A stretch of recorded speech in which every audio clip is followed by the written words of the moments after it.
कक्षा 12वीं के प्रिय विद्यार्थियों, 1 सितंबर से 4 सितंबर के मध्य आपको जो शैक्षणिक कार्य दिया गया है हिंदी विशिष्ट स्वाति के अंतर्गत, उसमें वात्सल्य और स्नेह खंड के पाठ सूर के बालकृष्ण एवं भाई बहन को शामिल किया गया है।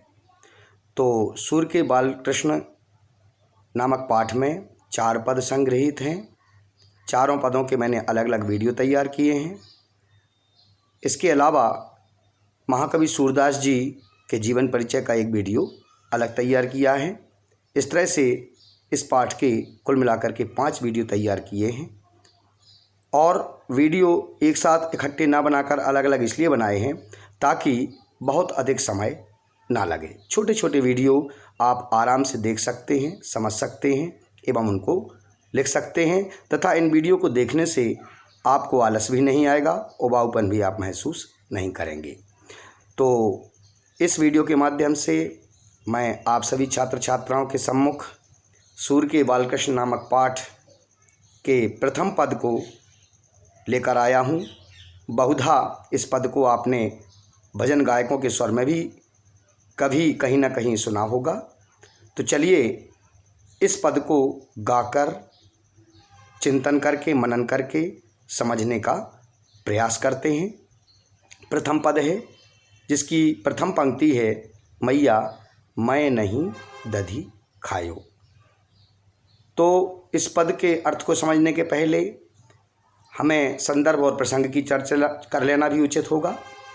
संदर्भ के अंतर्गत आप लिखेंगे कि प्रस्तुत पद हमारी पाठ्य पुस्तक विशिष्ट हिंदी स्वाति के वात्सल्य और स्नेह के पाठ सूर के बालकृष्ण से अवतरित है और इसके रचयिता महाकवि सूरदास जी हैं।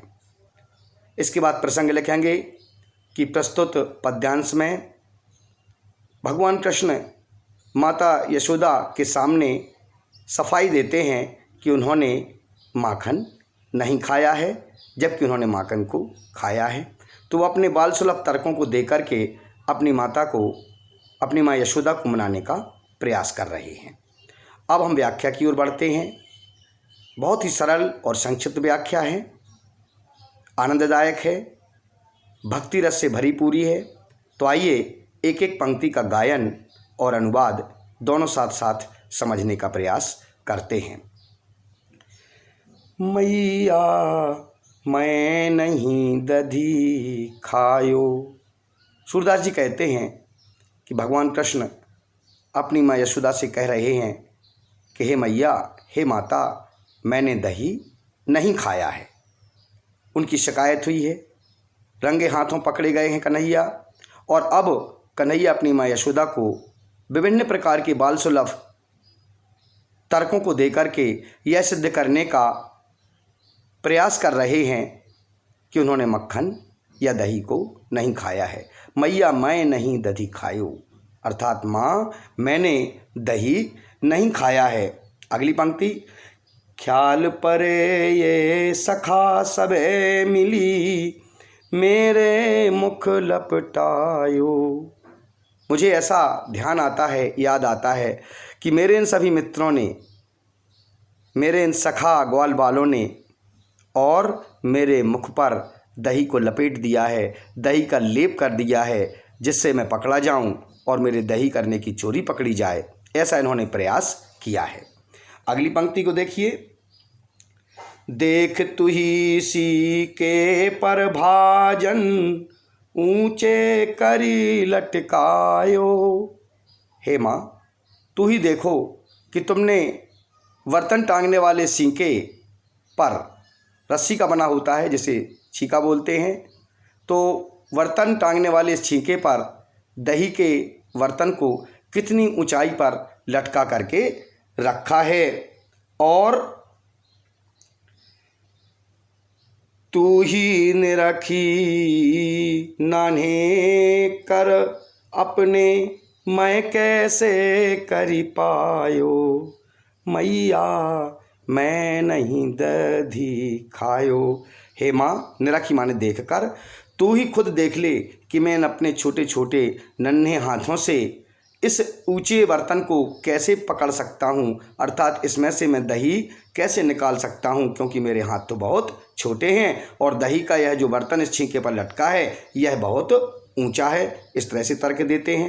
अगली पंक्ति देखिए, मुख दधि पहुँच कहत नद नंदन दोना पीठ दुरायो। अर्थात भगवान कृष्ण ने ऐसा कहने के पूर्व ही अपने मुख में छपे हुए दही को, सने हुए दही को पहुँच कर अलग कर दिया और जिस दोना में, दोना यानी पत्तों का बना हुआ दोना पात्र, उस दोना को उन्होंने अपने पीठ के पीछे छुपा लिया। दुरायो अर्थात छुपा लिया। अगली पंक्ति देखिए, दारी साटी मुस्काई दसोदा गही सुत कंठ लगायो।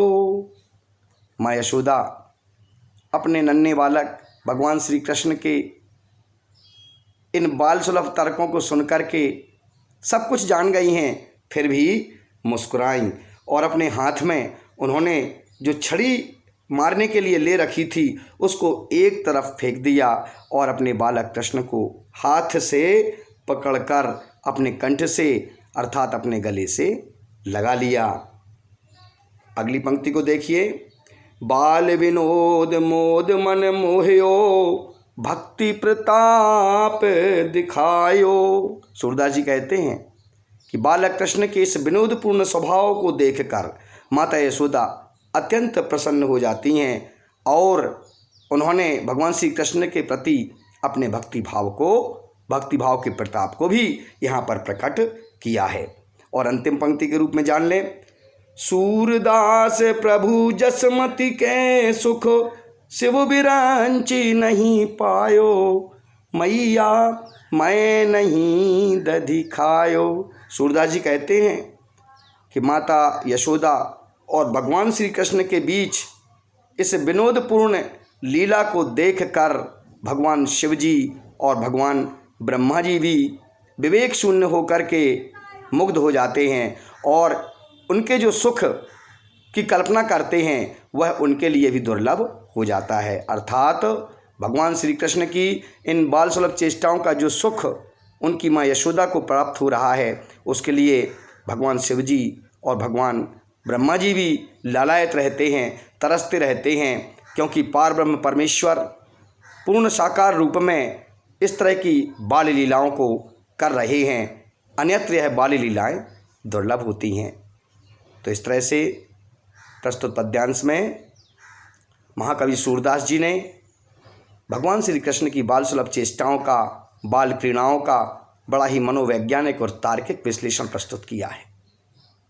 आशा है आप इस पद की व्याख्या को बहुत ही आसान से शब्दों में समझ चुके होंगे।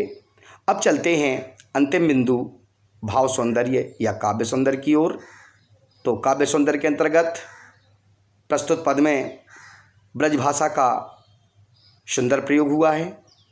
नंबर 2, वात्सल्य रस का समावेश है, भक्ति रस का समावेश है, अनुप्रास अलंकार की छटा देखने को मिलती है और बाल सुलभ चेष्टाओं का बड़ा ही मनोवैज्ञानिक विश्लेषण किया गया है। तो प्रिय छात्र छात्राओं, मुझे आशा है कि आप मेरे द्वारा बनाए गए सभी वीडियो के माध्यम से इस पाठ में संकलित पद की व्याख्या को सहज ही समझ लेंगे, सीख लेंगे और अपने फेयर रजिस्टर में इनको नोट भी कर लेंगे। अंतिम वीडियो लेकर आऊँगा 6वें नंबर का, जिसमें इस पाठ से संबंधित प्रश्न और उत्तर की चर्चा करूँगा। आप सभी के लिए मैं बहुत बहुत शुभकामनाएं देता हूं और आशा करता हूं कि आप अपने अध्ययन को सुचारू रूप से करते रहेंगे। बहुत बहुत धन्यवाद।